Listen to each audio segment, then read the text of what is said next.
Hello, NAPO community, and welcome to another President's Message. It is June, which is a month near and dear to my heart because this is my birthday month. I'm your president, Mindy Gotting, CPO, and I am really excited to introduce you to my guest today on the President's Message. I'm so thrilled to announce that NAPO, after a long time of working behind the scenes to get this launched, NAPO will be launching our CPO exam prep course coming up later on this month. So this has been in the works. And I'm very lucky to have one of our subject matter experts here who was integral in launching the course. So welcome to Colleen Klimczak, Thank you so CPO. much. Yes, of course. Thank you so much, and happy birthday in June. Oh, So, thank you. yeah, Thank you. so it's been It's a it's big been good. number. I Ooh, that's very exciting. And I'm happy to be here. Thanks so much for having me. I can't wait to tell you more, and also then our NAPO community more. So that's great. Yes. So Yeah, I know we've been getting a lot of questions from prospective exam takers great. waiting to have this course return to be refreshed, renewed, and relaunched. So before we get into the specifics about the course, I'd love for you to just give us an overview. So introduce yourself to everyone who's watching. I know you didn't do this all by yourself, so tell I us did about your not. team. Wonderful. So, my name is Colleen Klimczak. I it's my 30-second, elevator pitch, right? So, CPO, I'm a member of NAPO, and NAPO Chicago since 2003. I became a CPO in 2008 and the second window of opportunity. So I've been a CPO for a long time. And then I'm a member of NAPO Virtual and a Golden Circle member. My partner, June Carter, is amazing, and she has been wonderful, so helpful to this process. She's very knowledgeable, and she's actually been an SME before. So I was so grateful for her experience in this process because, first of all, she's just super and so smart. But having somebody to help me understand the process, in addition, of course, to my goodness, the NAPO team, the number of emails that have flown back and forth through cyberspace over all of this has just been phenomenal. We've been very well supported, and it's been busy, but it's been great. So, Great. yeah, Yes, our yeah, Education Advisory Committee, we can't let this conversation pass without giving them a nod and a thank you because they work so incredibly hard to put yes, together the courses for NAPO education and make sure that NAPO University is really firing on all cylinders. There is a lot of work that goes on behind the scenes. And I've actually hmm taken June's other class or one of her other classes where she was an she's instructor, and it super. was phenomenal. So that's Yeah. really exciting. Yeah, she's a pro. So it's been I've been presenting for forever, but to have someone with me who's been through the process, she's just been so valuable to me personally. I can't wait to meet her someday in person, right? So we get so used to this virtual world, but NAPO National is in Chicago next year, so I'm pretty happy about that. Hopefully, I'll get to meet her and some of these other fantastic people that I've gotten to know through this process. So I look forward It to is that. It is a virtual world that we are living in these days. Absolutely. Um, Yeah. so you mentioned the process. So hmm just tell us briefly about what the process entailed. Like, how did you get involved as a subject matter expert and what's been going on behind the scenes? So, in preparation for today, I went back and I looked through my emails. And this process began with requests for SME applications back in November of 23. I mean, and now we're almost we're summer of Mhm. 24. So the request went out. I submitted my application. I believe I interviewed in December. We had our first orientation with the EAC, and June and I met online, right? Met in those Mhm. virtual calls in January. So we have been with the EAC, we set the timeline and the milestones, the deadlines for getting the content created, the recording started, right? So we've had that kind of which has been very helpful. That path has been, we carved it out together, and then Mhm. meeting those milestones as we've progressed. Um, we're so close. We're so close. We're so close. Okay, So so that's been good. Hmm. if I am of someone who wants to sit for the exam, Hmm. how do I get started? Wonderful. You pursue the course, of course. No, so to be truthful, we say this many times in the prep course. Your first stop and your best friend is the BCPO handbook, right? Mm. So go to the NAPO.net page, go to certification. If you want to download, I know that was the first thing I did when I found out that I was going to be an SME, is I went ahead and downloaded the most recent BCPO handbook, which is available there on the website. Um, and it walks you through all of that, but we all know that sometimes we like to see the information and read it for ourselves, and sometimes we like to hear it, which is kind of what we were working through with the course itself, is letting people explore it for themselves, also hearing it, kind of a discussion, feel of the presenting. um, so start there, right? And then start assembling the resources that we need to qualify to register, right? So you need to have your work hours or your volunteer hours and things like that.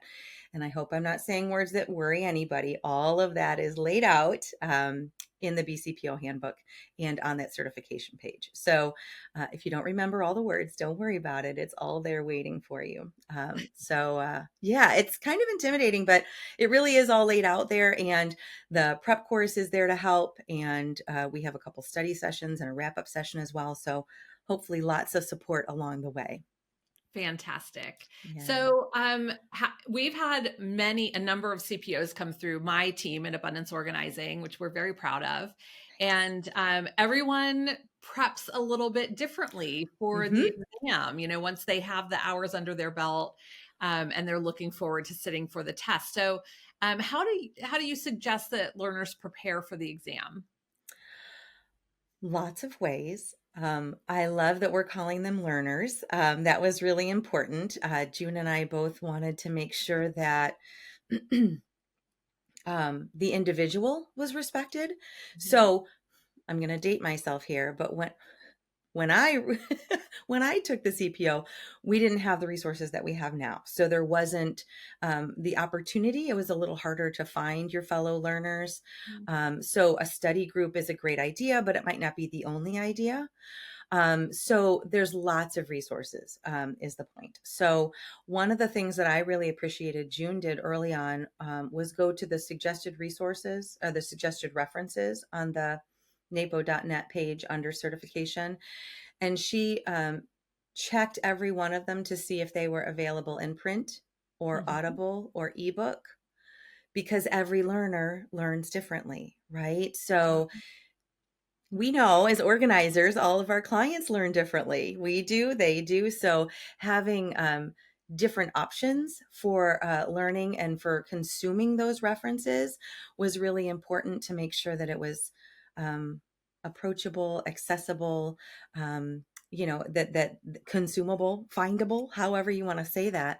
And then recognizing that some people like to learn independently, some people like to learn in a group, and so we talk about the learner journey in both ways.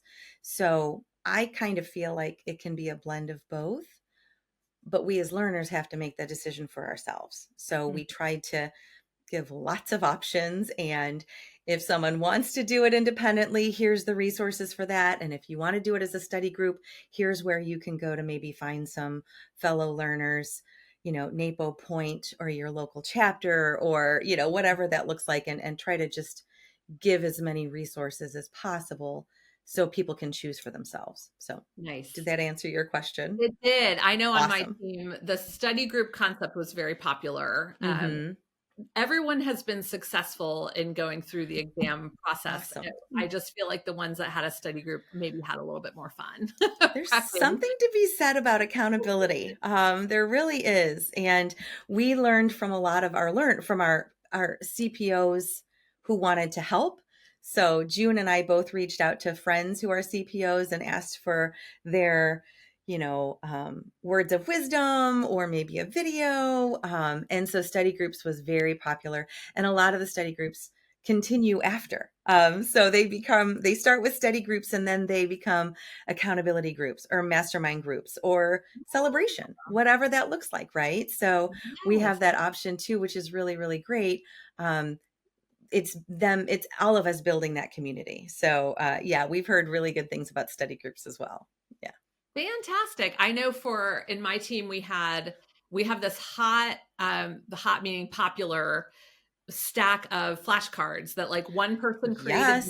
them and then passed them on and then the next person like laminated or like typed them up Oh, and the next person laminated them and they've just been passed down through generations of abundance organizing test takers at this I point. love that though. That feeds into what we talk about in the course is your cohort is your group of learners, but crowdsourcing is your fellow organizers who are there to support that process. So I love that. Those flashcards that have Yeah. traveled from generation to generation of CPOs, I think that's the best example. So that's So, awesome. so to piggyback on that comment you just made, like, Yeah. how can those of us who are already carrying the certification or who just want to support those who are coming into the exam pipeline, how can we support them? I love that question. Thank you for asking. We do talk about that too, because I know if I had someone reach out to me in the Chicago area, I have books on the suggested references page. I would be happy to mentor them. I would, and not just local, right? It'd be easier because I could drop the books off if they're local, but I would ship them to anybody who needed them. So we absolutely can support our up and coming CPOs, right? So Mhm. um, answering questions like fully on NAPO point. I know that just the big general page, there are sometimes questions or that come across. So that's a great place to put that out there. Your local chapters, letting your local chapters know that you are pursuing this certification, because Mhm. I'm sure we are a very supportive group, we organizers. That there would be people who would be willing to help you study, tell you what worked for them. Maybe they have resources, maybe they know somebody too. And I just think there's something to be said about that community. And like I said, I know that we've gotten such great support from reaching out to fellow organizers for content for for this course. Um, I'm sure that they would be happy to hear from our up and coming learners as well. So there are ways to do that. Like I said, local chapters great, national also awesome, and just being available to again mentor or just even chat through would be really really helpful to our learners. Yes, talking people off the ledge seems to be my specialty. Right? Okay, deep breaths. Okay, we got this. That's a good thing. Oh, They're good. happy. Okay. They're good to you that they have you then. That's awesome. So, Yikes. all right, Colleen. So, what information do you cover in the course?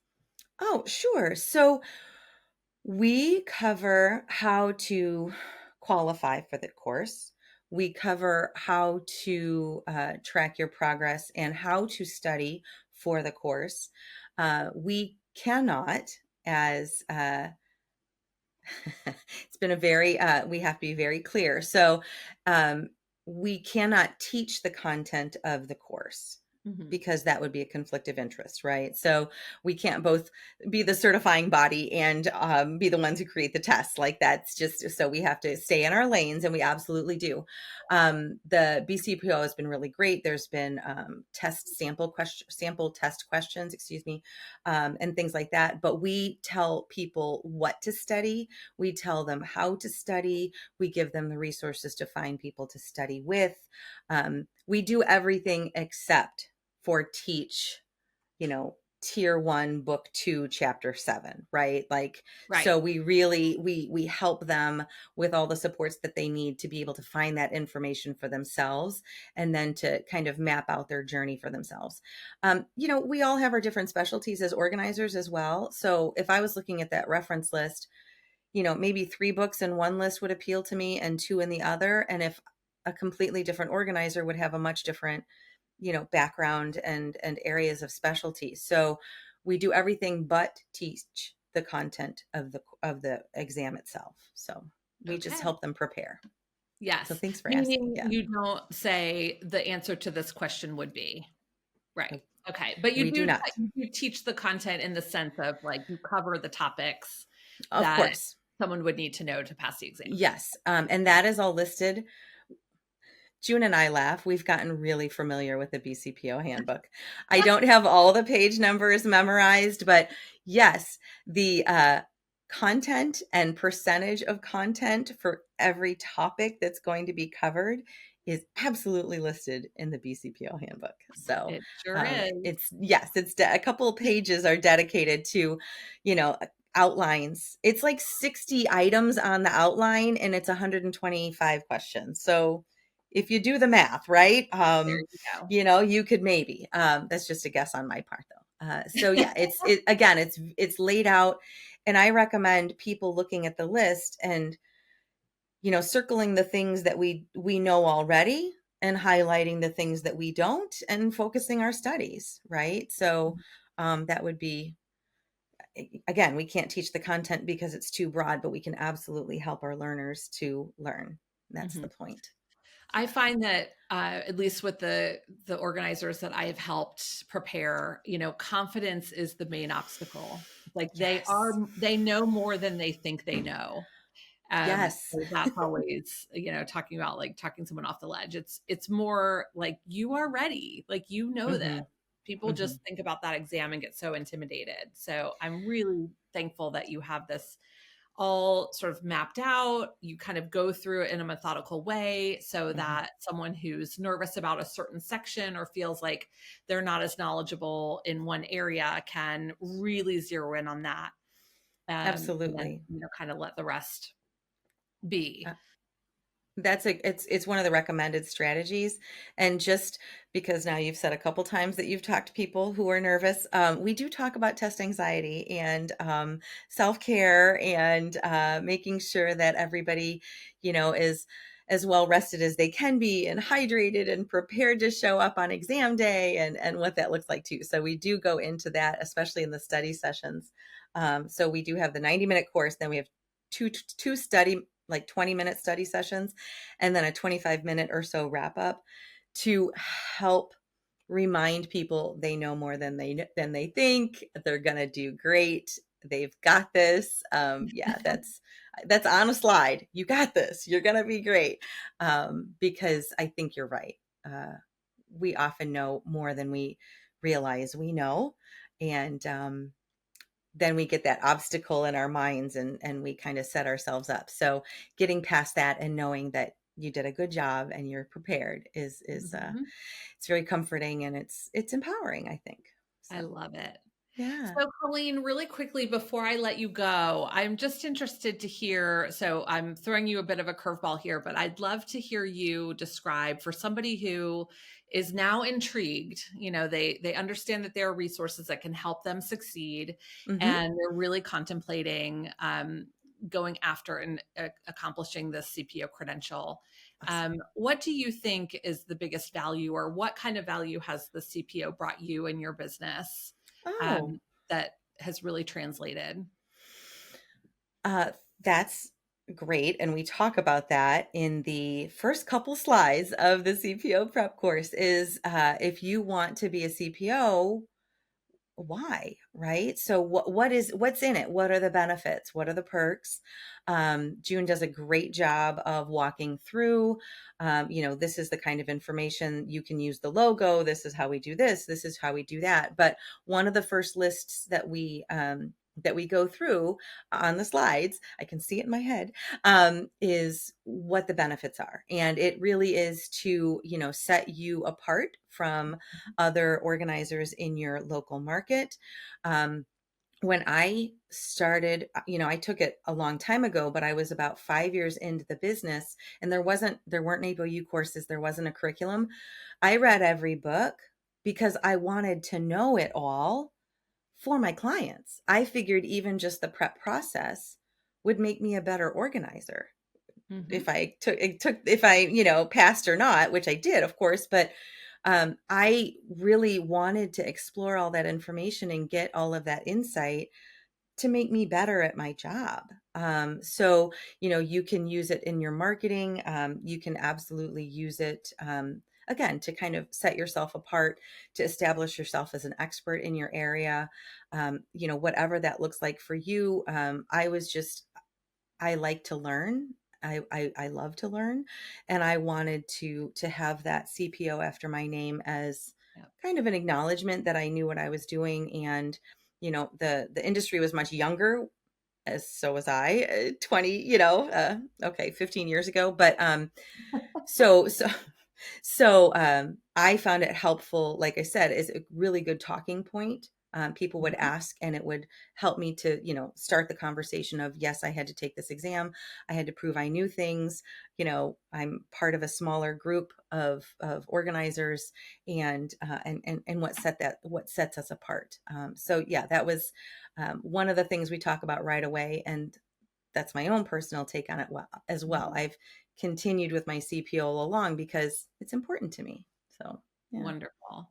I know I just had a Thanks. conversation with some organizers during a recent chapter visit, and we were talking about the fact that the general consumer, we hear a lot of people like, well, the consumer doesn't know what CPO is or what it means. And and that certainly is a fair critique.